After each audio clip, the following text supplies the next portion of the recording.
My name is Khakmah, formerly known as Samantha. This is Yahuah's Breastfeeding Summit. And it is named Gracefully Fed by Yahuah's Design. And we'll get into why I named it that a little later.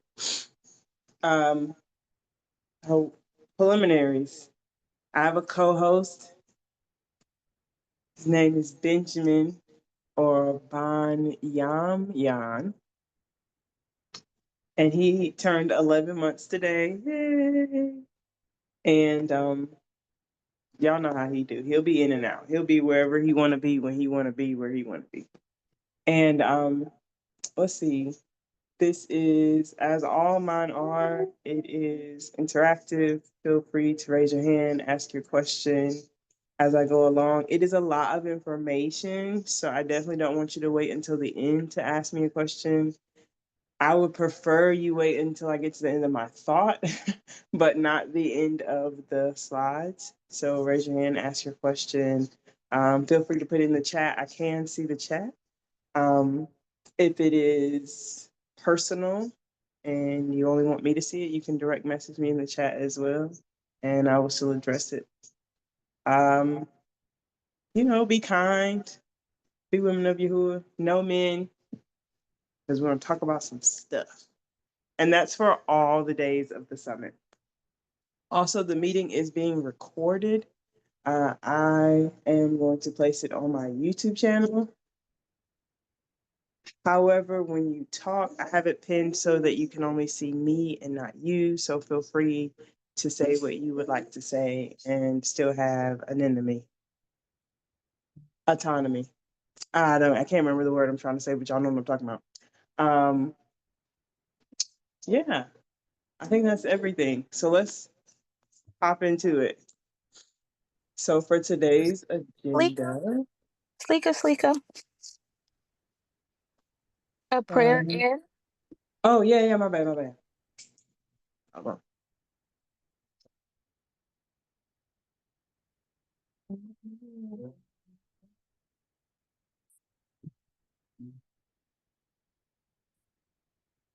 Soda.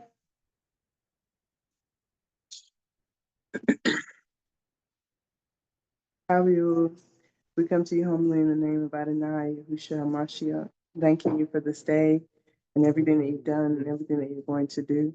I ask that you bless this information, impart your wisdom, your Khakmah into this presentation and to me so that your daughters can hear what you would have for them to hear and learn what you have for them to learn. I know I have an outline, but fill in the missing pieces and the wonderful things that they need from you. I ask that it be a blessing to them and that even I learn something as we go throughout this presentation and spend this time gathered together in your Ruach HaKodesh. We are grateful for you and your time and your presence and your downpouring, and we pray that you pour out your Ruach HaKodesh on this time that we spend learning about our bodies and our culture and our history and your design for us. We love you, we thank you, we praise you, we put no one above you, no one before you, no one beside you, no one in front of you. All these things I pray in Yahushua HaMashiach's precious and Kodesh name. Hallelujah. Hallelujah. Hallelujah. Wow. Hallelujah. And again, I say Toda for reminding me because I just be going. Sometimes I forget. All right. So this is the agenda. We're going to do an introduction for those of you that know me and how I roll. And this is not your first time here with Yadah. You know, I like to play a game and, I like to give away a prize. So that's still going to happen. We're going to talk about the word grace. We're going to talk about the meat of the subject. Prayerfully, I get through all 20 of these slides today because I have a whole nother thing I want to talk about tomorrow. Hopefully. And then I have a little, I don't want to say homework assignment, but I have some food for thought that I want you wonderful ladies to take with you Journal about it, think about it, and then come back tomorrow if you can. And tomorrow we'll talk more about the things that you wrote and hopefully different things that we can learn about as we go forward. And then lastly, my final tips and takeaways and all the things in between. So next is our introduction. So I did a little bit in the beginning. This is my face. I am a virtual doula, breastfeeding educator, herbalist, aromatherapist, bereavement doula. I missed one because I have like 6 or 7, seven, postpartum doula. That's the one. I have several certifications. Basically, I'm all about birth, prenatal, and postpartum. So Yadah is a women's health services from trying to conceive all the way through. We want to help you do all the things. We also started a support group, which we'll talk about at the end. But there's a wonderful community in there as well of ladies that support each other every single day. And then why we are having this summit in specific is because I think that breastfeeding is something that we don't talk about often. And when we do talk about it, it's like in shame or like, oh, okay, yeah, she breastfeeds, but it's not like, oh, here's how you can do it. Here's what it's supposed to feel like, and lots of other things. So there's a video because in order to have a summit, I feel you need to have more than one teacher. And so I'm going to play different videos as we go along. None of them are more than 10 minutes. So your attention span should be fine. And then at the end, we can talk about what you learned from that video and different things that I learned when I originally watched it. And hopefully they will bless you. All right, so here's the first one.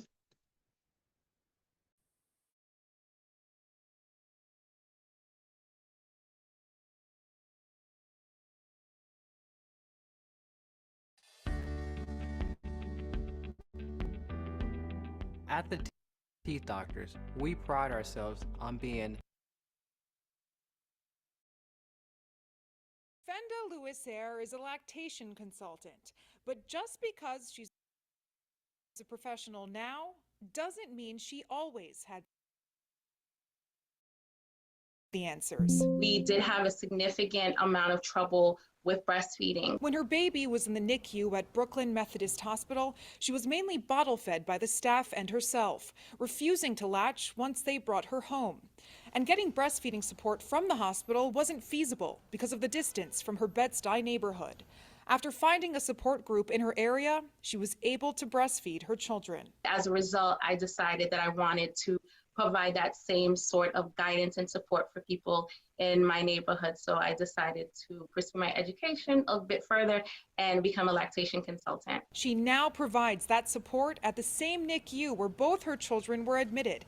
And she's a facilitator at Chocolate Milk Cafe in Brooklyn, an organization that provides a free peer-to-peer breastfeeding support group for families of the African diaspora. According to the CDC, Black women have the lowest rates of breastfeeding compared to all other racial and ethnic groups. But Fenda says it's not because Black women don't want to. In actuality, the issue is that they don't have access to quality care or access to lactation professionals in their neighborhoods. For Tennille Prince, her insurance did not cover lactation support. So after having trouble doing it on her own, she contacted Fenda. She came over, I think, maybe 2 or 3 days throughout the process to help me. I have pictures of where I had one drop, and then following the schedule that Fenda gave me, I had like 10 ounces. So it's been an amazing progress. And the benefits of breastfeeding, Fenda says, are endless because they can change the trajectory of their health outcomes for their children too. Michelle Ross, News 12.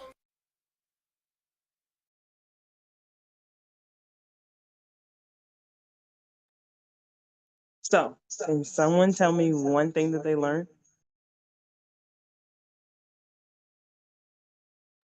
When she was saying that with Black mothers that most of them don't breastfeed because it's not because they don't choose to. I always thought it was because they don't choose to, because a lot of Black moms have to hurry up, have the babies, and put them in daycare and get to work, so they just quickly gave them bottles.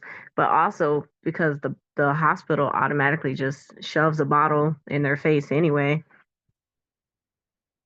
But I learned that it's because they just don't have the resources. Yeah, so I think something that we must consider is what is normal in this culture versus what is normal in our Hebraic culture, right?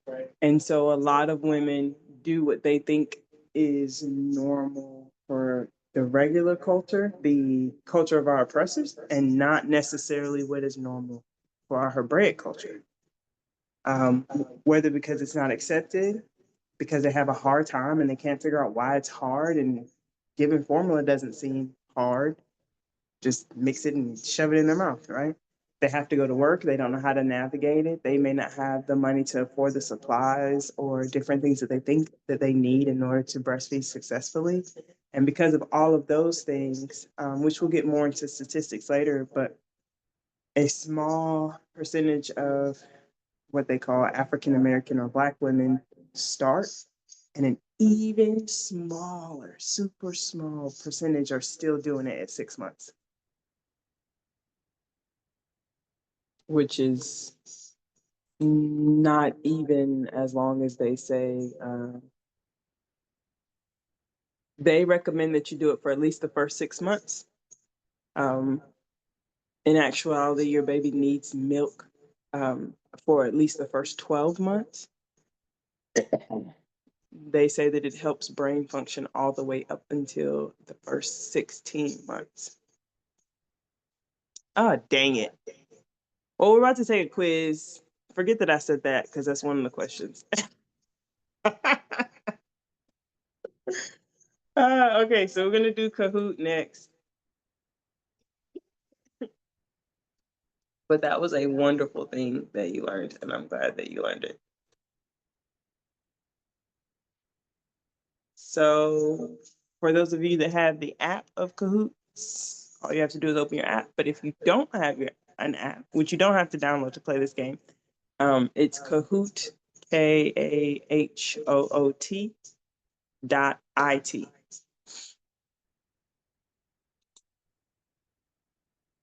And it's on the screen here.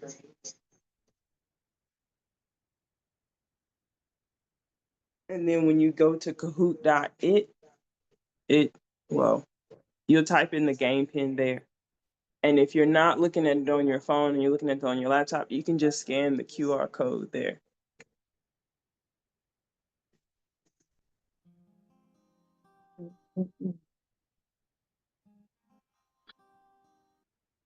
Can we do that and be on the Zoom at the same time? Mm-hmm. I mean, I don't think you can scan the QR code, but you can go to Kahoot.it and then type in the game pin.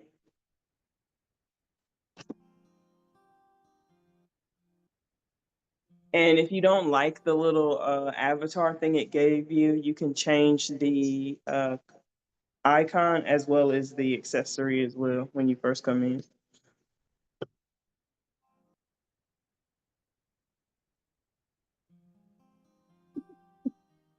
Hey, Juicy.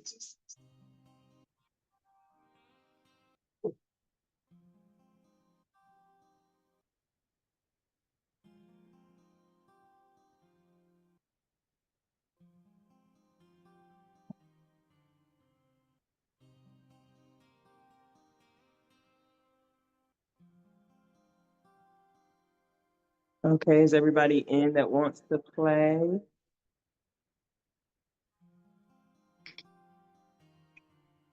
No, say something.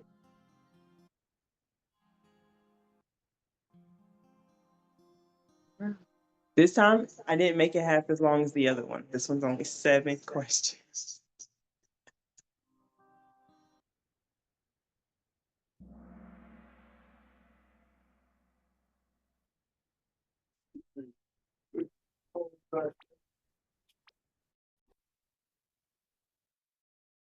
What is one major benefit to breastfeeding the baby. For the baby. My bad.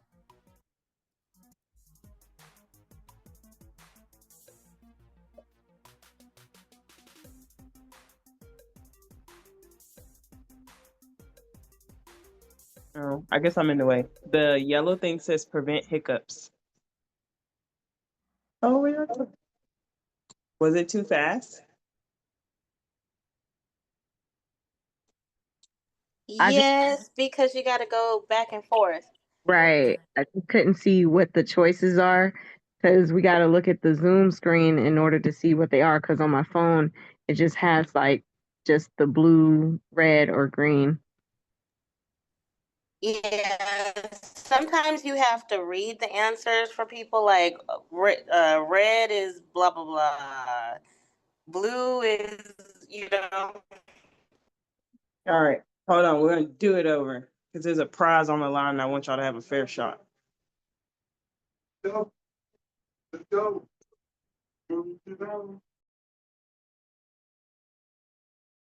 So do we need to retype in the pen? Yeah, it's going to give you a new one. That's my bad.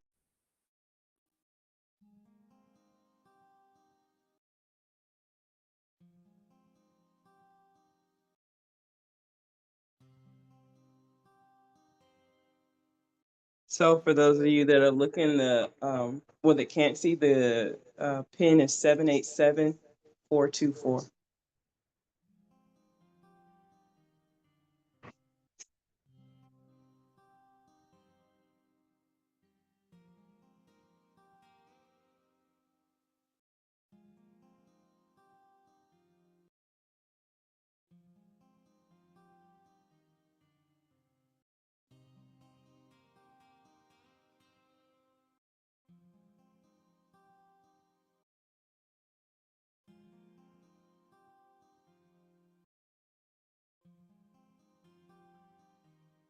But did you get back in?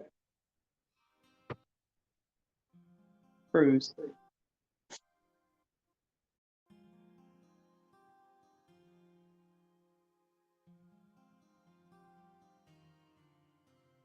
I'm talking this whole time, man. I didn't realize it was muted. I got in. I just was getting in on a computer.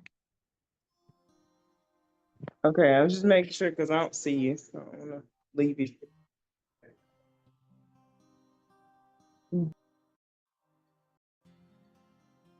Okay, now let's try.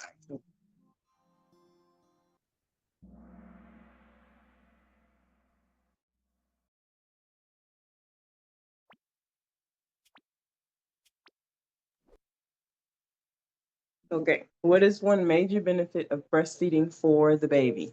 Red is better eyesight. Yellow, prevent hiccups. Blue, builds strong immune system. And green, it makes them taller or bigger. Now read it. Now y'all got it.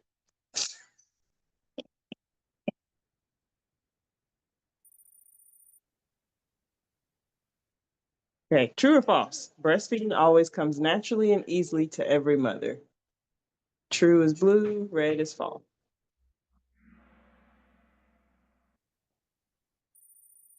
And Ahava has the quick fingers because you get more points for being quick. Which of the following is a common concern new moms have about nursing? Red, is my milk enough? Yellow, can I walk and nurse? Can I get drunk and nurse is blue? Can I paint while nursing is green? Oh, Queen took the lead. What is on-demand feeding? Feeding only when you feel like it is red. Yellow, feeding every 2 hours. Feeding every 4 hours is blue. Feeding whenever baby seems hungry and needs comfort is green.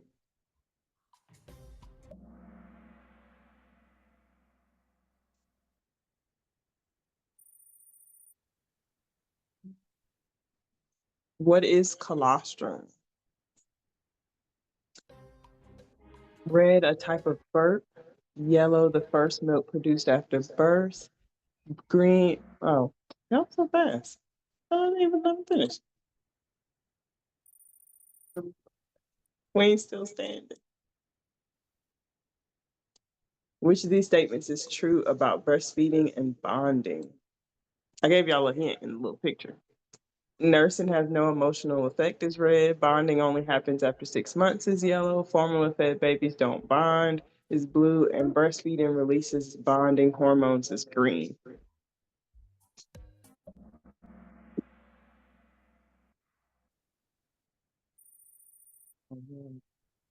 Queen holding that spot. Damn. All right, so we're going. I think this is the last one. Yeah, this is the last one. What is one way to prepare for breastfeeding before the baby arrives? Buy extra bottles only is red. Skip meals to increase supply is yellow. Blue, take a breastfeeding class. And green, practice pumping every day. And for the person who didn't get that one correct, so it's before the baby arrives. So practicing pumping would not be helpful until the baby arrives, because you're not really going to get anything except for sore boobs. So 3 is Ahava, 2 is Teshuvah, and number 1, Queen. Yay! Hallelujah! Great job, you guys. Great job. So that's just like our little introduction. And let me see if I can figure out again.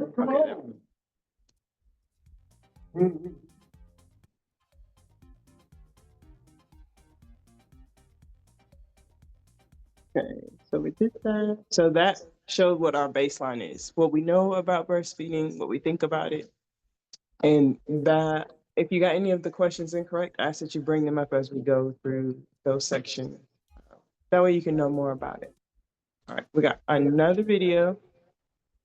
And I thought this one was really interesting. You'll see.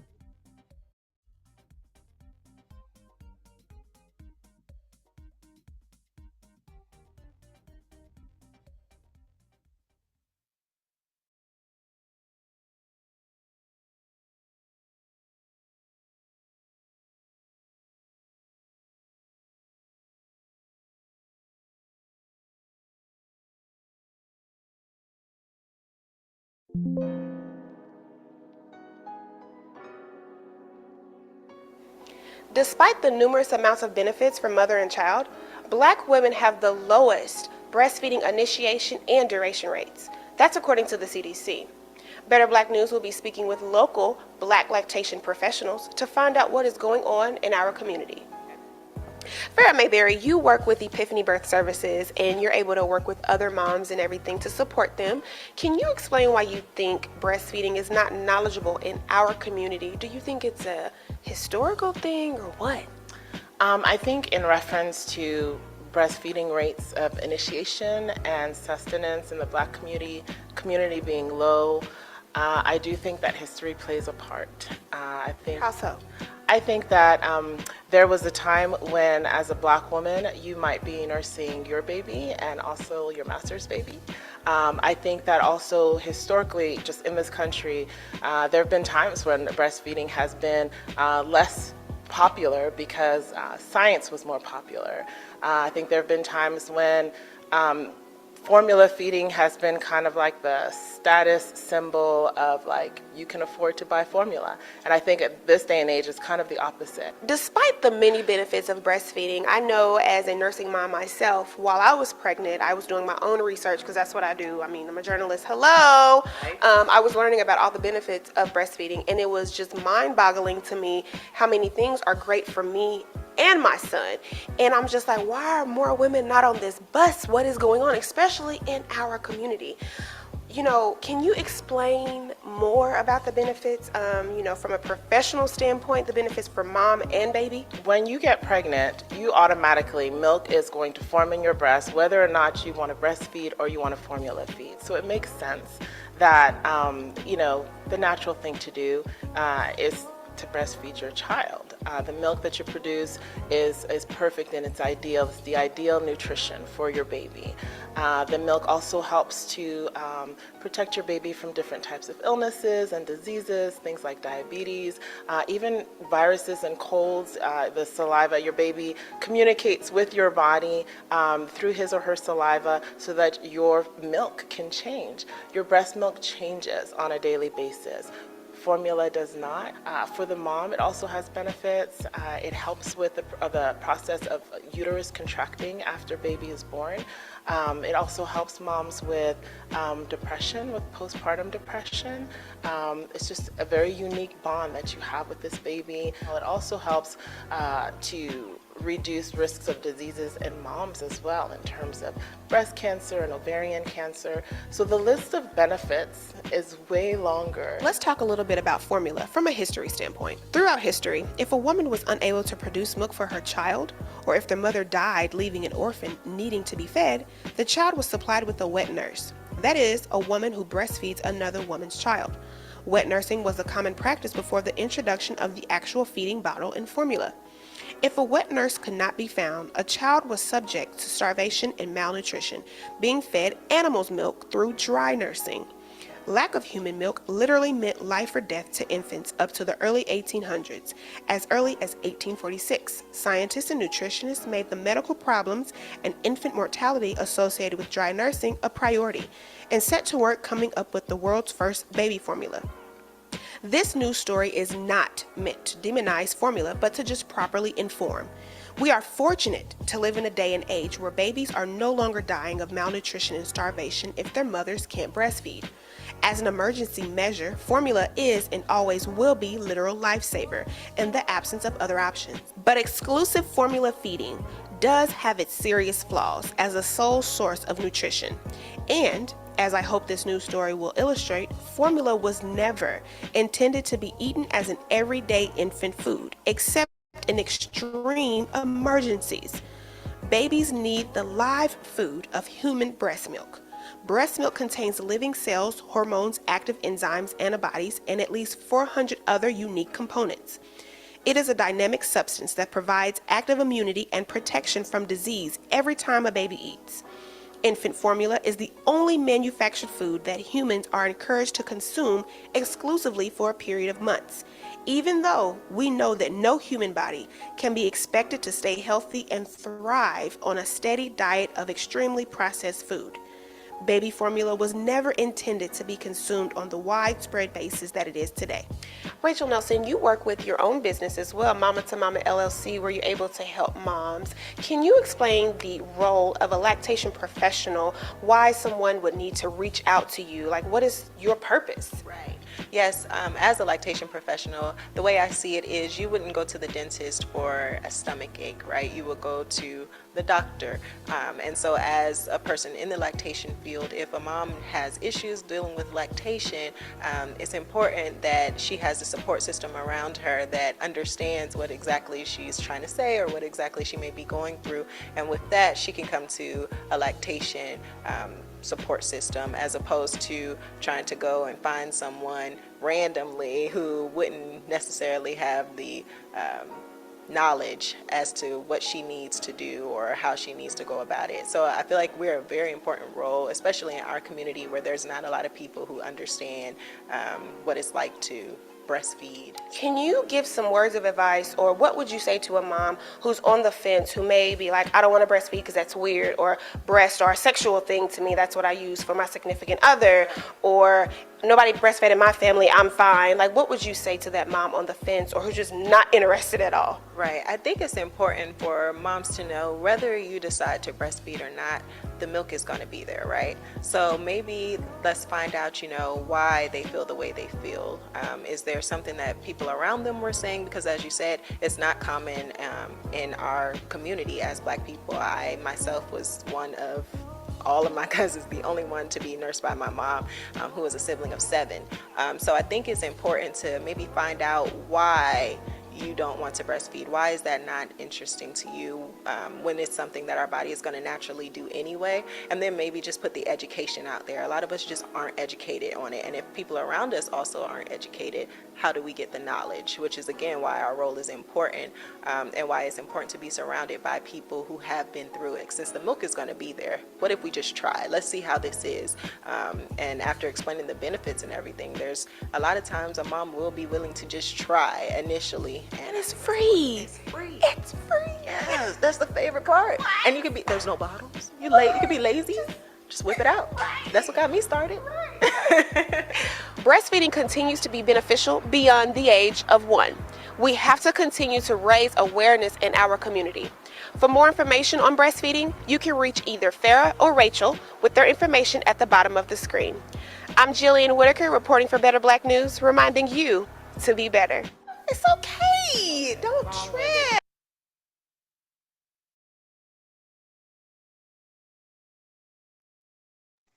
Okay, so before we do what someone learned, let me address Queen in the comments. Yes, the uterine contractions do not feel the best, but the snapback game is amazing. So that's one of the benefits is even though the uterine contractions don't feel good, and there's herbs you can obviously take for that as well, but it does definitely help you to come back to your body and for your body to get back better.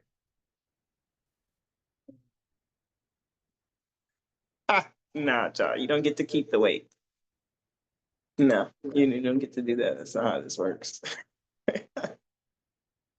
Which is a funny perspective because most women are trying to lose weight and you trying to keep it. That's real funny. Anyone have one thing that they learned from that video?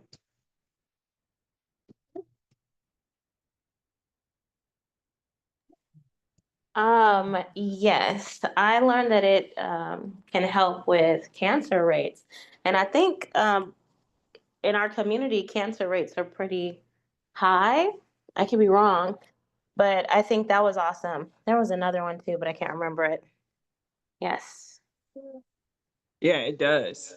Which is, we got to be careful how we say things here because it's going to be on YouTube, not you, but what I was going to say. So let me revamp that, which is interesting considering that we are one of the highest majorities of cancer, specifically breast cancer. And they are not. Interesting. But I wonder, do they breastfeed more than we do? Of course. Yes. Well, there you go. I just think that it's interesting. And the reason that a lot of people, I see you, Queen, give me 1 second. I think the reason that a lot of people think that it's weird or looked down upon is because what happened to us in history. And that was the piece. I mean, all the other things that you guys learned is wonderful, but that piece that she did where the journalist really did the history of it and how we feel like wet nurses and we don't like the way it feels, or our family thinks that it's weird, or we may be shunned by our family, those things subconsciously, because as you guys know, my master's is in psychology, so the brain, this is where I live for real. Subconsciously, it makes one wonder if that's why we think it's so weird. Because when you ask why, people are like, oh, I don't know. I just think it's weird. I just don't like it. Right? But why? All right, Queen, you're first. Go ahead. First off, I just wanted to say, to land back off what you said, I've always told my mom if my babies can't have breast milk, I'd hope and pray a woman would step up to, breastfeed my baby. I've never seen a problem with it, oddly, because I know if somebody's child needed it, I would do it for them. So I would hope and they would do it for me. But it definitely is looked down upon. I know people look at you crazy, definitely are like, oh, why don't you go into the bathroom? The bathroom What do you mean the bathroom? A lot of people, they what the hell? Give mommy a second. Um, a lot of people, I've even in nursing school, a lot of people, I didn't know that they're willing to try because most women just say no off rip.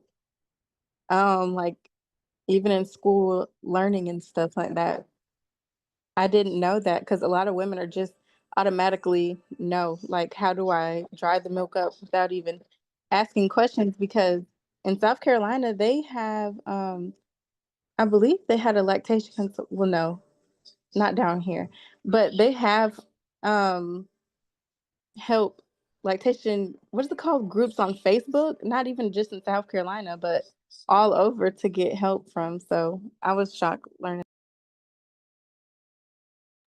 Yeah. So the bathroom thing kind of rubs me because where would you suppose I sit when I go in there and feed for 30 Right. minutes? Do Where you would you eat in the suppose? bathroom? Where would you suppose I sit? Uh, but that's why I was thinking. I think it all goes back to subconscious and almost how we are programmed to think that way. And then there's also this another thing that you said. There's lots of banks where you can get human milk from, um, where you wouldn't necessarily need a woman to have that bond with your baby. Um, and then you can use that person's milk.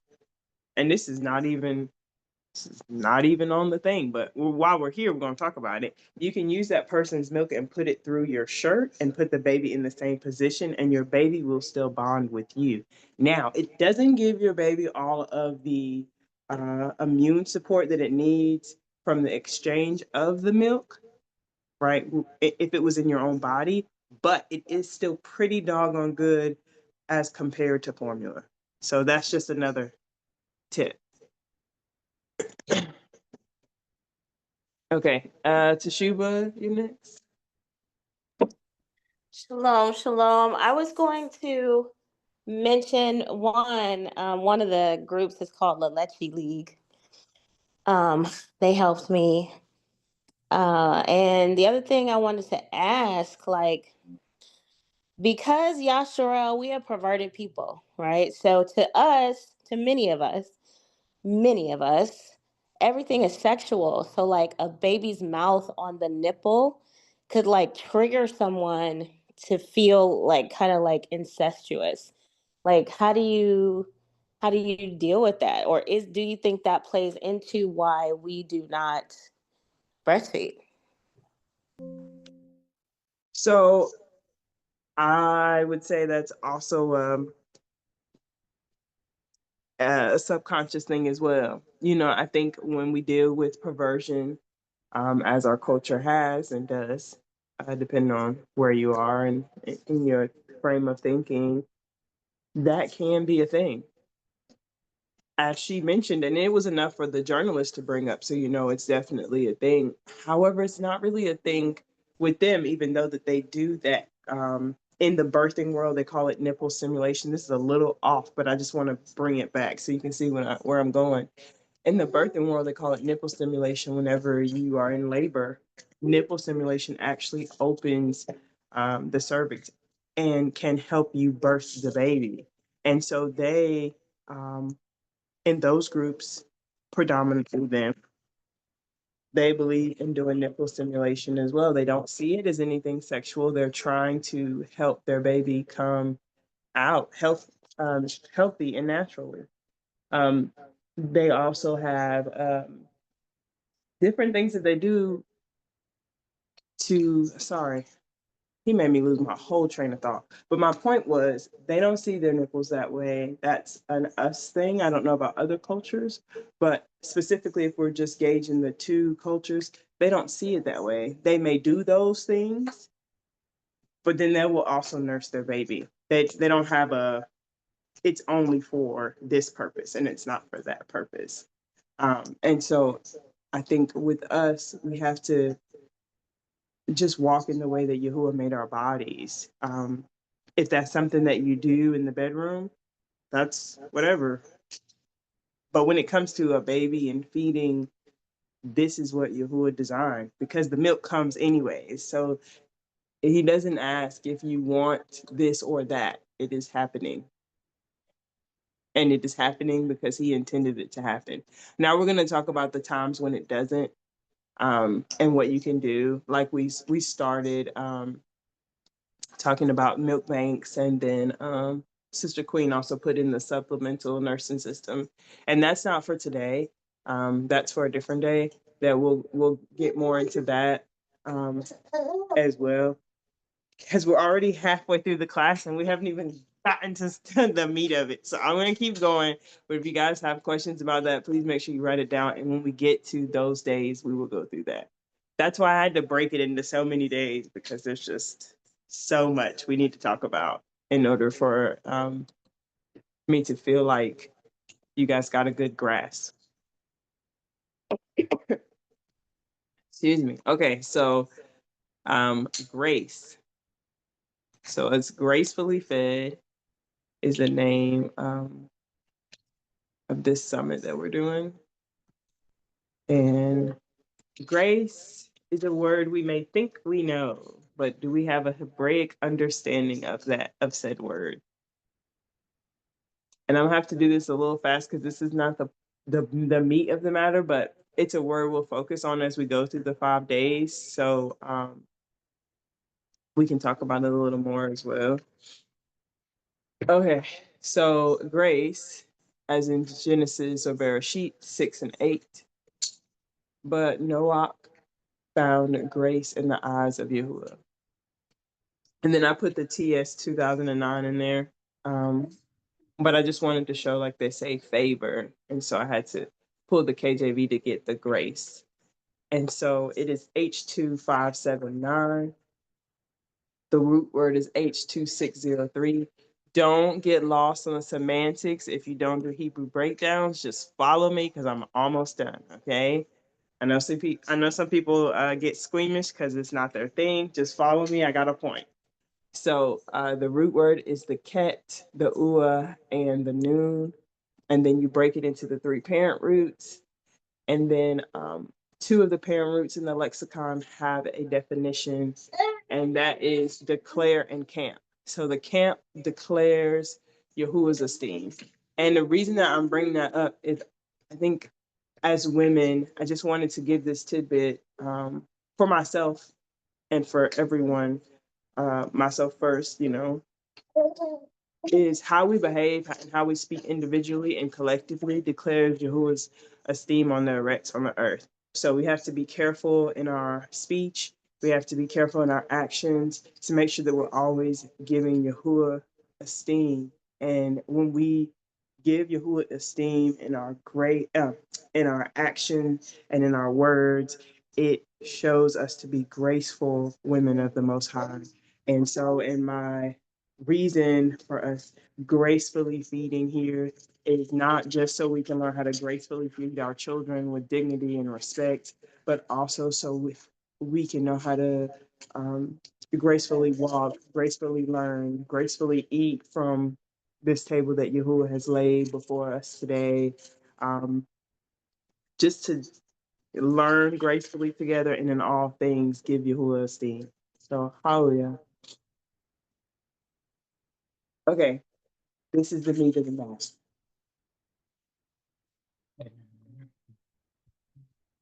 So these are the statistics here. Did you know that 83% of US mothers start out breastfeeding, but only 25% are still exclusively breastfeeding at 6 months? And that is exclusively breastfeeding with pumping and putting into the bottles, all of the things. By 6 months, almost 60% have stopped or have started using formula. That's insane. There is a high learning curve to breastfeeding for some people. Some people, it just happens and they don't have any problems. Other people, there's a high learning curve. And there's a lot of different problems and issues that they run into. And it's sad because they don't get the support that they need, and so they end up giving up. And so hopefully in the things that we learned today, we can help that not continue to be a statistic. And that's all mothers in the US. That's not just our community. Globally, only 44% of infants are exclusively breastfed for the first 6 months. That's 44% out of the what they call the globe or the world, you know. Babies who are breastfed have lower risk of asthma, obesity, type 1 diabetes, and sudden infant death syndrome. And so you talked about cancer earlier, Teshuba. We're talking about, and that's for us. But then also, there's so many other health benefits for the children, like the lady mentioned earlier about them getting the nutrition, them getting your immune system, them getting the antibodies and all of that, but also the things that you can help them to not have potentially by breastfeeding them as well. And then, as we talked about, cancer is the next statistic, as well as type 2 diabetes and high blood pressure. And then, of course, eating right and all those things. But, you know, while I love those topics, that's not what we're here for. And then families can save a lot of money annually instead of using formula. They say about $1,200 to $1,500 annually, but formula goes up. And then there's also like all these specialty formulas if you're allergic to milk or soy or whatever your baby is. And so then those cost even more money. And exclusively breastfeeding, as Claire was talking about earlier, burns calories. And so then it supports the postpartum recovery. Now, something that we haven't talked about this whole time, which I feel like needs to be addressed so that I'm not seen as biased, is when is formula better than breast milk? There's 2 times. Ooh, you okay? When the mother is deceased. Yes, but what I was going to say is when we don't have access to breast milk. So that can be when they're deceased, when they've had a surgery or any kind of complications with their breast, and also when they just can't get it out. So this is a little off, which we'll talk about a little later, but I just want to throw this tidbit in there. Women with a larger breast sometimes have a harder time getting milk out. Not that there's nothing that can't be done, but I'm coming to a point here. Because of these special tubes that they have in their breast, every woman does, but the longer the breast, the longer the tube. And sometimes you need more vacuum, or suction to get the milk out. And so sometimes women with larger breasts will find that it's easier to use a pump than it is to nurse with a newborn, because a newborn sometimes doesn't have the right capability or ability to get the milk out. Now, Queen, to your point about inverted nipples, women with inverted nipples can still pump and they can still nurse their babies. They sometimes have to use a supplemental tool, but it doesn't mean that formula is better for them in that capacity. You know, we want to exhaust all options to use what Yahuah gave us before we start using the tools of man. So, formula is better in those instances, and we never want to make someone feel as though formula is not good in their situation if they cannot produce milk, or if there's something that happens with the mother. Now, there's still other options. There is, goat's milk formula, which is said to be closer to human milk. I've never particularly tried it, but I know that it does exist. I know that it is more expensive than formula as well. So there's lots of different things that we can try before we just go straight to giving the regular formula. And then, as we also talked about, there's milk banks and different things like that, which those are covered in different sections. But I just wanted to mention on day one, while we're laying the foundation for the rest of the week, that there are certain instances where formula is better, and that's when we don't have access to breast milk at all, and we just can't get it, or we may not be able to afford it. Some of the milk banks do have ways in which they can be donated to you as well. So those are different options that you can look into as well. Now, with that being said in the groundwork, let's talk about the immune protection. So as I mentioned before, antibodies, hormones, enzymes, they cannot be replicated in formula. They do not exist in formula. Your baby, which is like super cool, and I learned this with Rakan, my daughter, is she got really sick one time. And I was nursing her, and I started pumping as well, because I was an overproducer with her. Um, and I noticed that my milk was a green color. I was like, what is going on? And my body was producing the antibodies that it got from her saliva into my body to tell it, like, hey, something's wrong with her. Pump out. Like, she needs more things. She needs all the things because something is going on. And so then I noticed when she got better, the milk went back to like the whitish yellow that it typically is. And so I just wanted to bring that out to say that your body is set up to have that bond, that um, connection with your baby to produce what your baby needs on a day-to-day basis, a minute-to-minute basis, an hour-to-hour basis, so that your baby doesn't end up lacking. And so ear infections, diarrhea, respiratory illnesses, all the things that they brought up are things that can be solved and handled with your breast milk. Also, when we're talking about immune protection, there's also pink eye that you can take drops of your breast milk and put in your baby's eye. Ear infections, you can put breast milk in their ear as well as in their mouth. Obviously, we want to feed them, but I was just saying. Breast milk can do well with eczema, dry skin. It does the things because breast milk is alive. It is a living, it has several living organisms inside of it. Food for thought. Cognitive development. They say breastfeeding babies are smarter. I'm just saying, I don't know, but that's what they say. Long-term health benefits for the baby. We talked about the different things. I thought on there it was also interesting, type 1 and type 2 diabetes, which is something that our culture also struggles with. Food for thought. Okay. Next thing is long-term benefits. We talked about cancer, obviously, type 2 diabetes, and postpartum depression is a big one.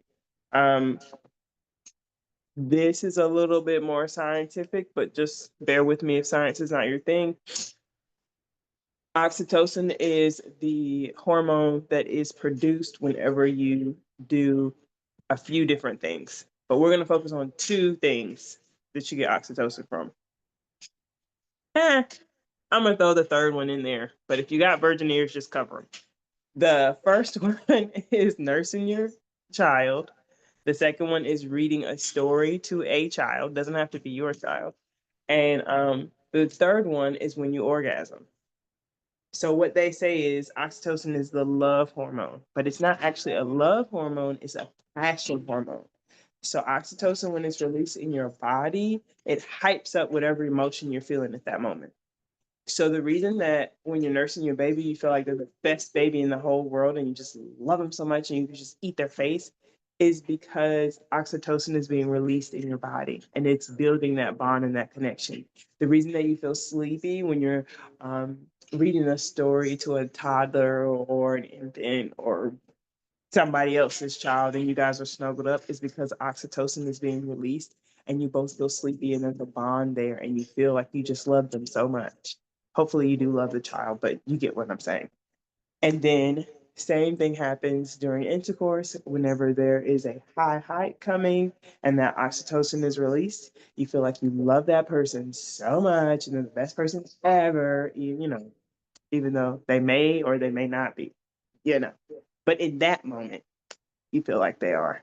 And so that's what oxytocin does for the body. And I bring that up because it is a direct um, enemy of postpartum depression. Because if you think about in the beginning, if you're nursing your, hold on one second, Queen, let me finish this thought. If you think about it in the beginning, when you're nursing your child, it's every hour and then every 2 hours. And then they're supposed to go to every 3 to 4, but every child is different. But my point is, you're consistently getting that surge of oxytocin, and it should be bringing you back to yourself or some version of a happier feeling. That doesn't mean you won't ever feel sad. I'm just saying that you're getting a surge of oxytocin over and over and over and over again for the extent of the time that you're nursing your baby. And then Queen says, after she conceived her third, she absolutely hated the thought of nursing. It now hurts, and she hates thinking about nursing time. Why has that changed? That question has so many factors because I need to know what happened when you were nursing your second. I need to know what kind of pregnancy and delivery you had with your third to see if the bond wasn't sealed whenever you had your baby. Did they put your baby on your chest or not? There's so many things. So hit me up, WhatsApp, or send me a text, and we can go more into that for you. And then maybe that's something that, oh yeah. So tandem breastfeeding is hard, child, because and this is a little later, but I love the topic of health, child. We could talk all day.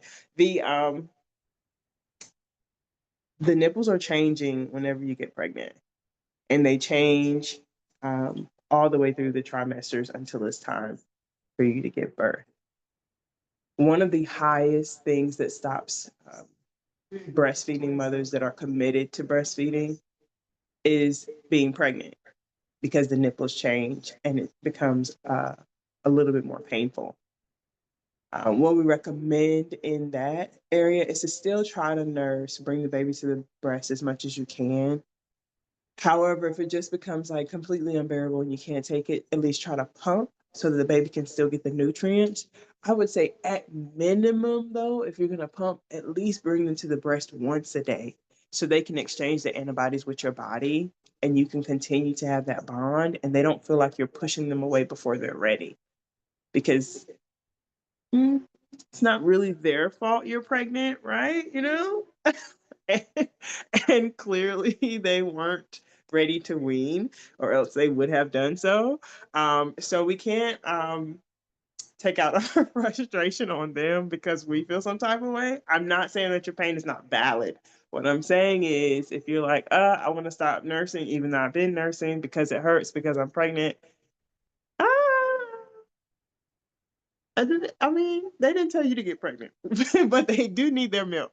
And so I would say at least try to bring them to the breast once a day so you can still get that exchange and still build that bond because switching them to a bottle, like hard stop, cuts a bond that they're used to having with you frequently, and it also decreases the antibodies.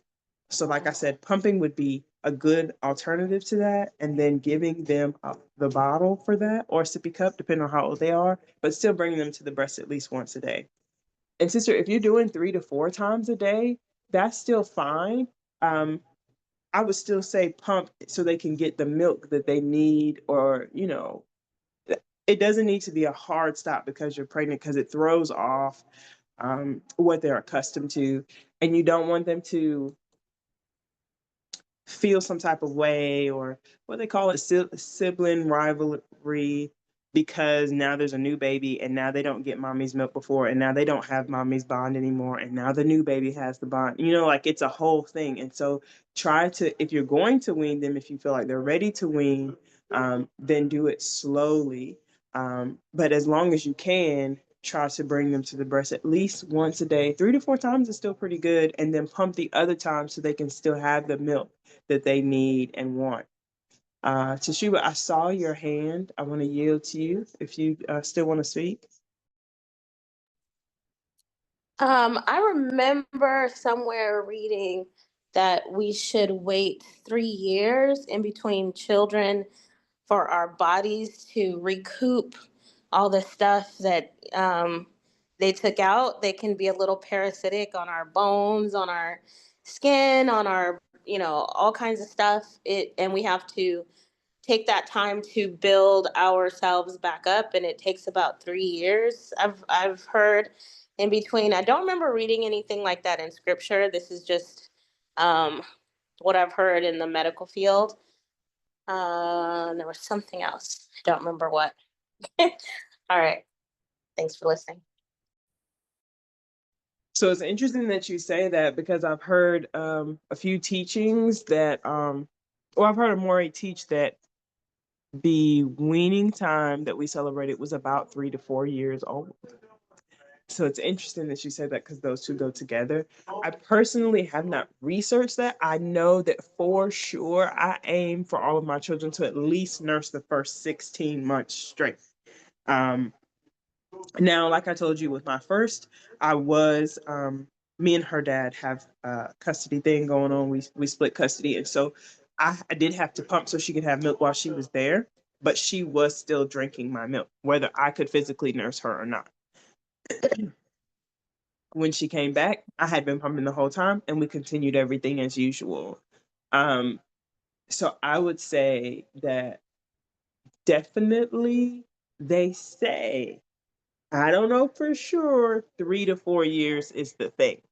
And they say that for you to heal, yes. They say that for weaning, yes. And so it just depends. That's what I was telling Queen earlier. It depends on how old your child is. I don't know for sure to say, like, yeah, cut them off. But I would never tell you to cut your child off until they're ready, because it can be a traumatic thing for them to, like, all of a sudden not only not get the milk, but then not have the bonding time.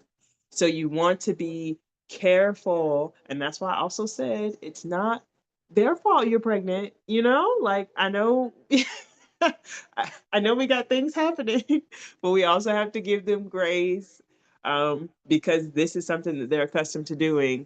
Um, oh yeah, yeah. If they're willing to fight you for the milk, they ain't ready.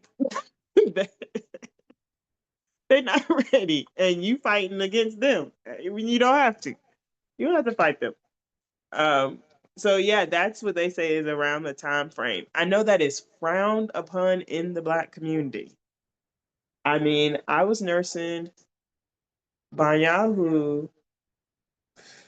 He was probably like 8 months, and we were at this fun place where all the children are doing all these activities and stuff. And I had my nursing cover, and I was just chilling nursing. And one of my family members actually asked me, "So when are you going to be done with that?" And I was like, "Done with what?"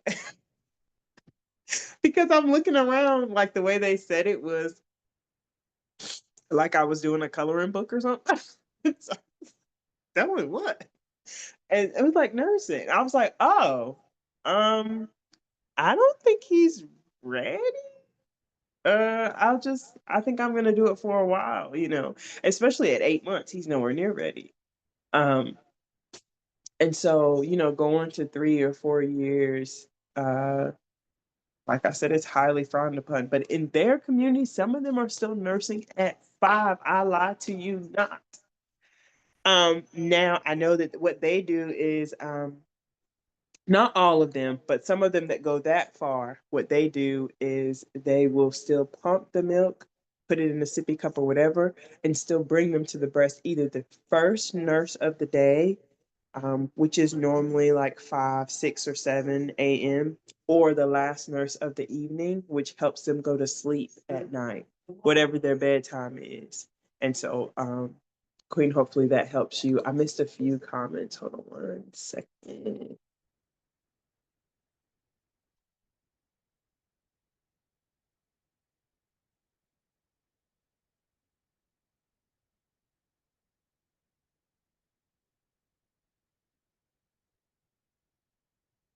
Yeah, that's good. Definitely, like I said, just trying to help them. You know, so if you're experiencing the pain, which, like I said, we have a whole thing on pumping. There's a whole day where we're going to dive into pumping and all those things. But I just wanted to address it while we're here. If you're experiencing the pain, definitely pump. Some babies are little gnars, which you can't call them bite because they don't have teeth, but they gnaw. But that is showing like there's a tension in their jaw and they're having a hard time opening. Some babies nipple feed where they don't get all the way on the areola and they just hold the nipple and try to pinch until they can get milk out. There's all sorts of things that we can assess and talk about in order to try to make nursing better for both of you. You know, it should not be a painful experience. When it is painful, then something is wrong. Something is wrong. It's not supposed to be a painful experience at all. And yes, 1.5 years, that's really good. That's really good.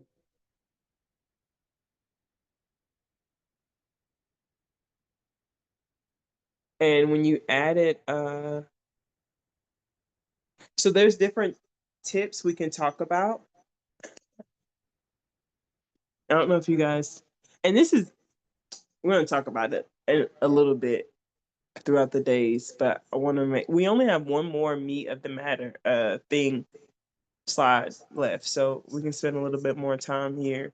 One thing that you can do, of course, when I want the baby, he ain't here, but when you put the baby on, so say this is their head, right? You want to pull their jaw down like this, and if you can see me, I'm not actually Cannot see pulling. you. You can't see me? For me, you're like a tiny little blob on the PowerPoint. I'm like, how did she do this? This is cool. Can you see me Okay, now? now I can see you. So say this is their head, you're putting the head on the breast. As soon as they bring their head, and they call it rooting, whenever they can smell, they're like this, then you start to pull their chin down. And then and not pull's not the right word. It's almost like you're just trying to encourage it. So you'll flick it, and then they should open their mouth wider. If you're having a hard time getting them to do that, so say I'm the baby, you'll put your nipple right at the top of their lip, and it'll cause them to open their mouth and root, which is like that. And then as they're opening their mouth to try to get the nipple in, that's when you start pulling down the chin. So your nipple is here, your finger is here. And then those two being further apart, they will open their mouth wider. Because you've got to get more of the areola in than just the nipple. Did that make sense? I don't want to leave anybody behind. Before we go to the next statistic, I want to make sure that that is helpful. And then just try that and let me know if it works tomorrow. Well, you know, you got my number. You can text me. But I'm saying if it works, then that's great. If not, there's a few other things that you can do to help your baby get a deeper latch.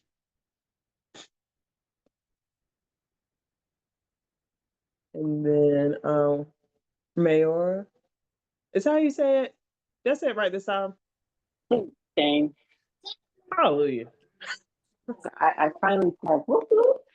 So I wanted to say, so with all my children, I had got mastitis every single time. And the one of it with my 23-year-old, I got it so bad that like I ended up like in the hospital and like I passed out. Like they brought me back up to my baby was in the NICU, so they brought me back up. And when I came back to myself, I was in a like waiting room and there was a nurse in there with me. But so I, in my opinion, felt like, oh, maybe it's because I really don't have big old breasts, but I have all these milk ducts and nowhere for it to go. Is that a true statement? And then I also didn't know that there is what did that video say? A bonding hormone that is produced from breastfeeding. I thought that was so cool. Not you. Okay, so let's do the second thing you said first, because that was easy. Yes, so oxytocin is produced at different times for passion. So it is produced during that breastfeeding bonding experience. The first thing you said, though, about mastitis is mastitis normally happens when there is a lot of inflammation and the milk is not being able to come out at a good pace, right? So for inflammation, of course, they have medicine you can take, but also you can just use ice packs or anything you have in the freezer and ice your breast in order to slow down and remove. There's even an exercise you can do. Let me move again. I don't know if you guys can see, I'm pretty tall. So you can just press away, but lightly.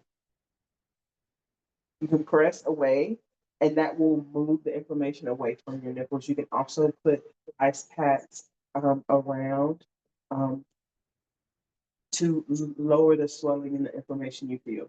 As far as getting the milk out, you want to bring the baby to the breast as much as you can.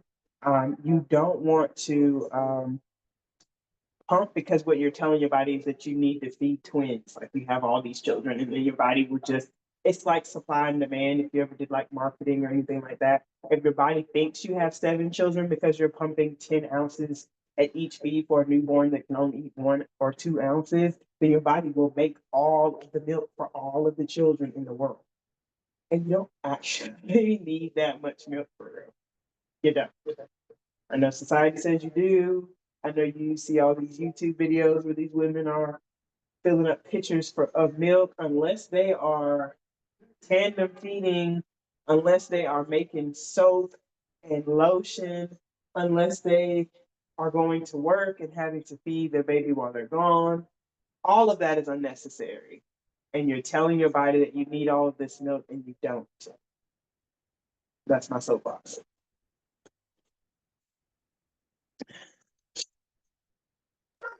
Got it.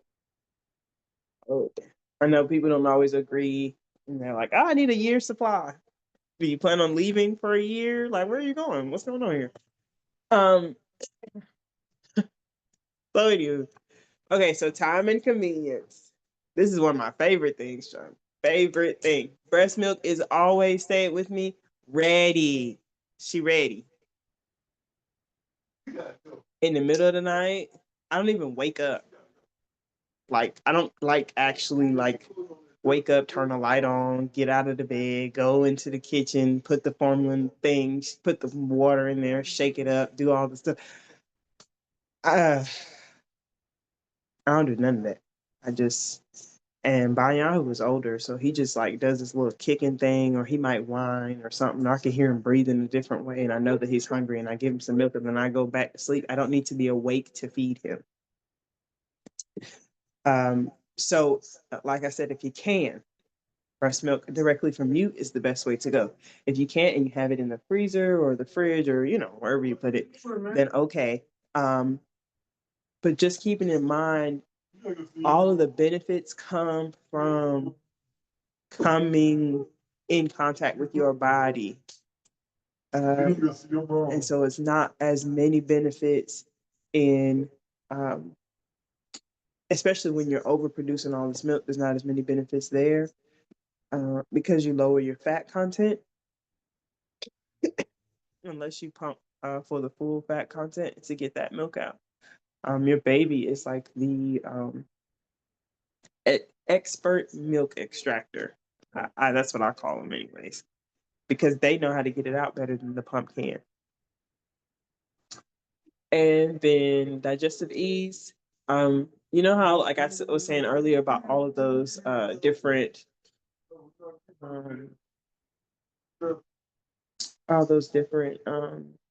formulas that they have, because your baby might not like this or that or this or that or this or that. You don't have to worry about that with breast milk, because your milk is made specifically for that baby.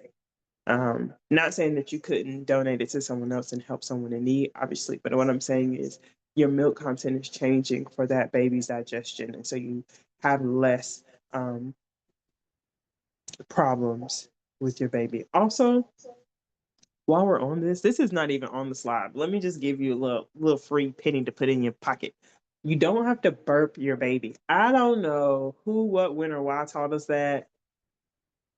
If your baby is breastfed, you just wasting your time. It's it's not necessary at all. If you put the stomach lower than the esophagus, which is essentially sitting your baby upright, they will burp on their own. We're gonna stay low on that one for just 1 second. Because I want y'all to use like don't think about what we were taught. Just use your critical thinking. Who burps you? Anybody? Does your mama come and burp you? No. No one does. Right. So are you teaching the baby to burp by patting them on the back? No. No. So they don't need to be burped. They will burp on their own. It's a function that we're capable of doing. Don't need to. Thought I'd throw that one in there for free. Just some people are so adamant about it that they'll try to convince you that your breastfeeding baby might get colic if you don't burp them. Nope.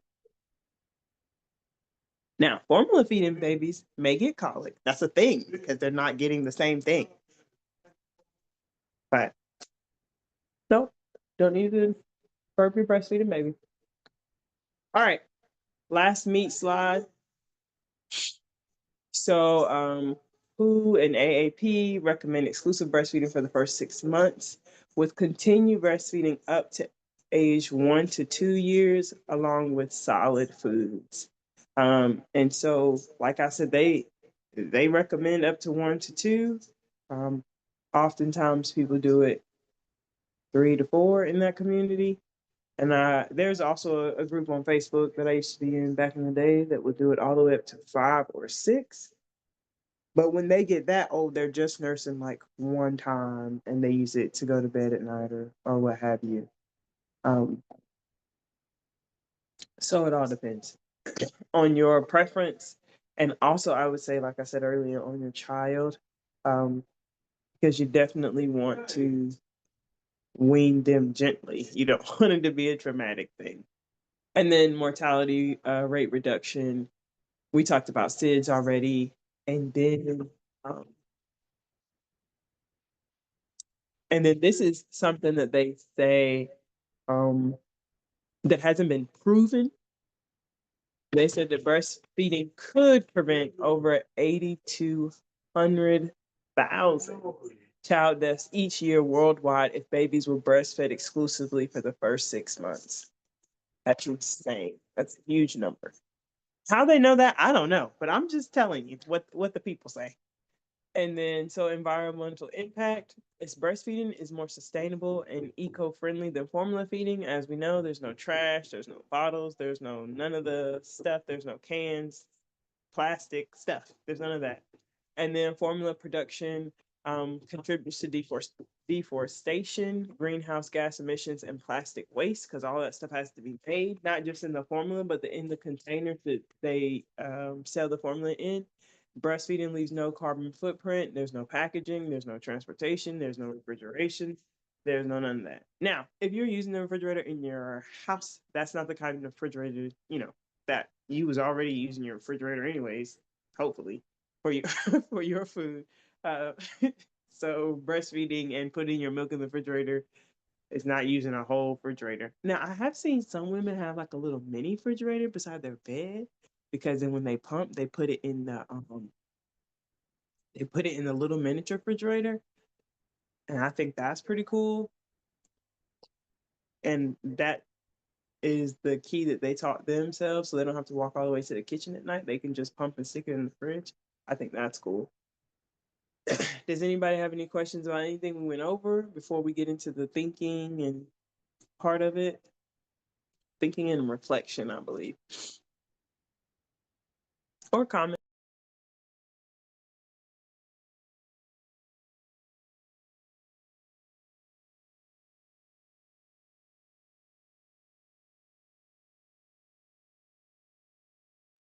Oh, my bad, Queen. I didn't see your last comment until right now. The tongue tie, yeah.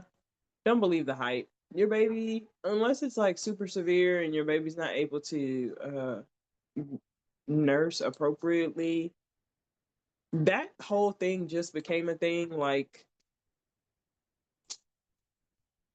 I think they say the early 2000s. So was this 2025? So maybe 20 years ago, if that. Um,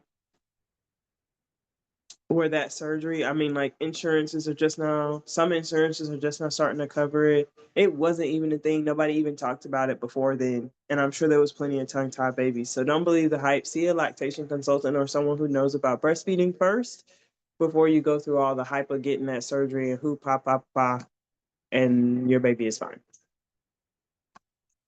So this is my thinking slash journaling. So I'm gonna give you guys a few minutes to like write down the answer or write down the questions, and then we're gonna talk about these questions the next time. I want to make sure that you have something to take away and hopefully some food for thought. So, what fears or doubts have you had or do you have currently about nursing? And then what are some reasons nursing may feel overwhelming, intimidating, icky, feeling whatever feeling you feel about it? And then how does understanding Yahuah's design give you confidence? So one more time. What fears or doubts have I had or do I have currently about nursing? What are some reasons nursing may feel overwhelming, intimidating, whatever you feel about it? And then how does understanding Yahuah's design give me confidence?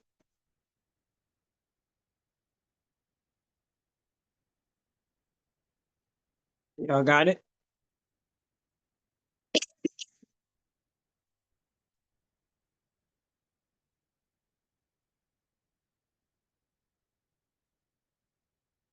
All right. The next one. No, man, no. This is more for planning. So say you want to breastfeed.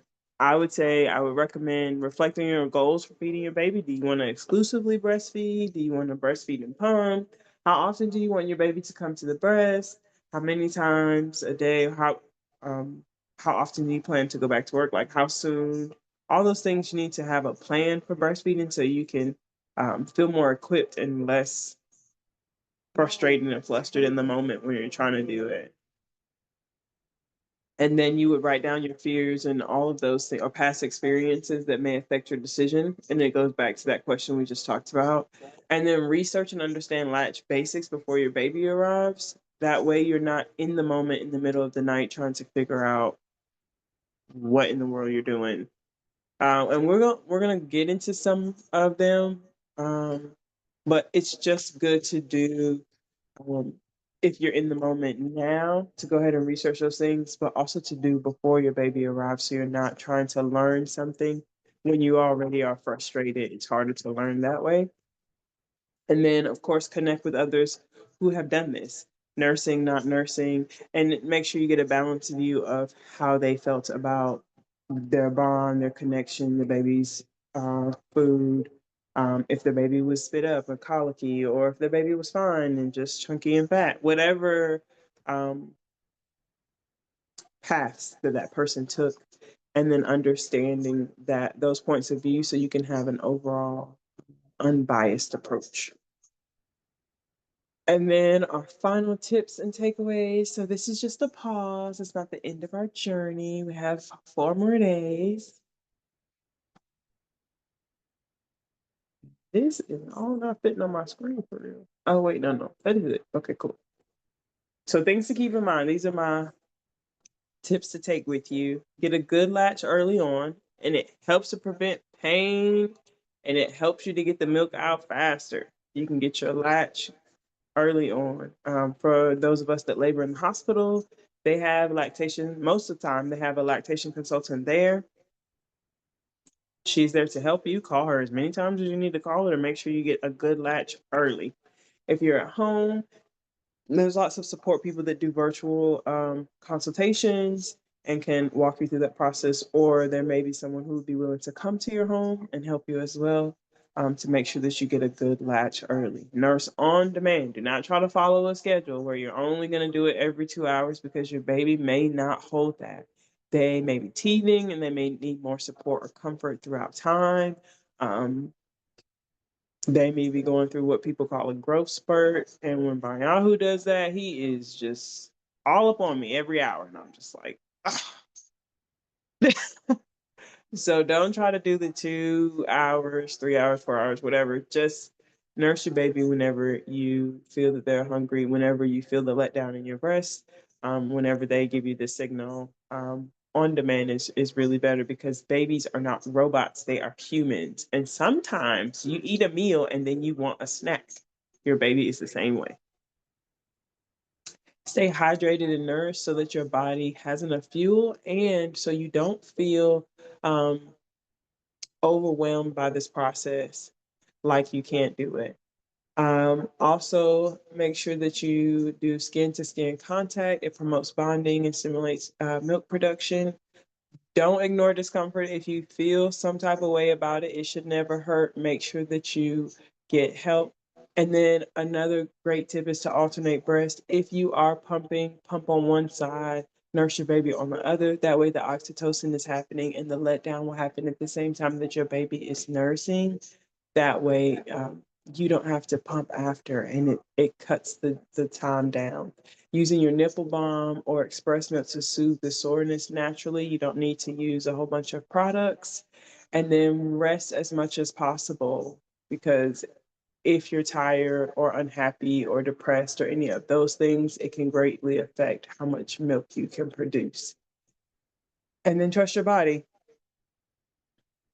It does it on demand and on your baby's needs. And like I said earlier, if you tell your body you have 50 children, it will produce 50 children worth of milk, but you really only need one, maybe 1.5, depending on how hungry your baby is.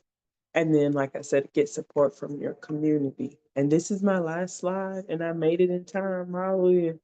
So ways that you can connect with Yahuah is through email, support@yadayahuah.com. If you're here, that means you got a text message. That's our phone number there. And then the website is yadayahuah.com. Ways to give, you can give, and this is a Cash App here, $Samantha 31792, or follow us on Instagram at _Yadah _Yahuah. And that is everything. We did it in time. I wasn't sure about it. I didn't think we was gonna make it for real. Does anybody have anything they want to say, or anything that Hallelujah. they want to say? Told Mayod, well done. Let's see. I think you would say Tawab. Maud, maybe. Hallelujah. Very well done. Very well done. Looking forward to more. I'm glad that you enjoyed it. It definitely is beautiful to be able to hopefully give back to our community and help us to learn that it's not taboo. It is natural. It is the way you designed us. And there's so many ways to do it. Oh yeah, I'm very excited. And this is just the foundation. We have 4 more days. That was really great. I learned a lot today. Thank you so much, my beautiful sister. Awesome. I'm so glad that you guys are learning and that you're growing. Hala, you didn't tell me about had you tried that latch tip trick on your son. Have you tried that yet? If you don't want to talk, you can put it in the comments. There's two Yahuahs on here. I'm talking to you. I don't know if she had a son or not, but I've tried it, but his mouth just didn't open up as wide, and his dad has a little mouth too. So I don't know if it's just I try to wait until he start crying because that's when he opens his mouth the most, and it's still not wide enough. Yeah, it makes me wonder, and maybe we can do like I can send you some information on it, but it makes me wonder, like, if it's not the mouth itself, if it's the jaw. And you know how some people's jaw in the back doesn't open as wide. I don't know if you guys can see inside my face, but maybe it doesn't open as wide as it needs to at the jaw because the jaw really controls how wide the mouth opens. And so maybe I can send you some information on that as well. I don't want you to have to wait until we get to that day to talk about it. So I'll look up some videos for you and try to send it to you by the end of the night. I think it's fine though. I don't have any issues with breastfeeding him. Oh, I thought you were saying that he bites on the nipple whenever you were feeding him. And that's why I was saying how to get him to open his mouth wider so it doesn't hurt. Oh, yeah, it was hurting in the beginning when I was nursing him, but it doesn't hurt now. But Okay. he's starting to bite. I think he's teething as well. Yeah. He's chewing up his fingers and he's drooling. He had a low temp fever yesterday. Yeah, And it's crazy because he can't even hold his teether. So I was holding it in his mouth and he was calm. And then when I stopped, he was fussing. Yeah, Banyahu is getting his top two teeth. And he bit my finger. Woo! Oh, child. Just woke up. You know I'm talking about him. He just like he just